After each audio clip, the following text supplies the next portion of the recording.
Kaninang umaga, abala si Juan Humalon o mas kilala bilang DJ Johnny Walker sa kanyang live broadcast sa Calamba 94.7 Gold FM sa bayan ng Calamba, Misamis Occidental. Pero maya-maya, biglang pumasok ang isang sospek sa loob mismo ng radio booth at pinagbabaril si Humalon bago hablutin ang suot nitong kwintas.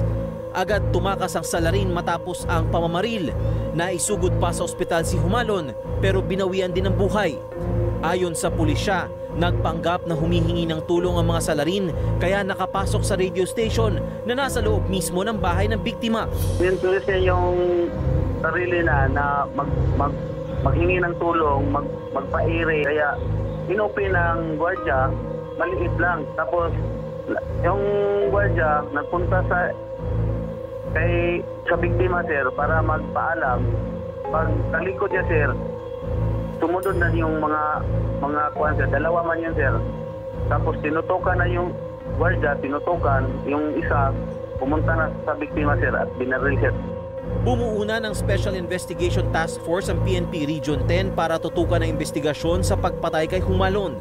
Inaalam pa kung may kinalaman sa kanyang trabaho bilang broadcaster ang nangyaring pamamaslang. Mariing kinundena ng National Union of Journalists of the Philippines o NUJP ang nangyaring krimen. Hiling nila ang agarang hustisya para sa napaslang na mamamahayag na ikalawang journalist ng pinatay sa taon lang na ito at ikaapat sa ilalim ng Marcos administration.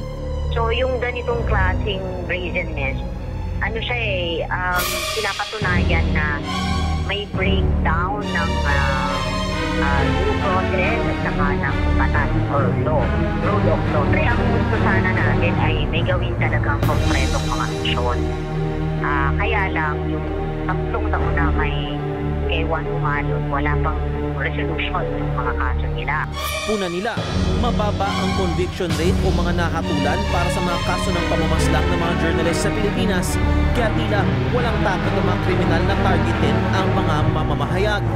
Giniit naman ng Presidential Task Force on Media Security ang agarang aksyon mula sa pulisya at humingi ng tulong mula sa NBI. Nakiramay sila sa pamilya ni Humalon at nanawagan sa mga kasamahan sa media na iwasan ng anumang espekulasyon na posibleng makagulo sa kaso. Pinag-utos na ni Pangulong Ferdinand Marcos Jr. ang agarang investigasyon at pagresolba sa krimen.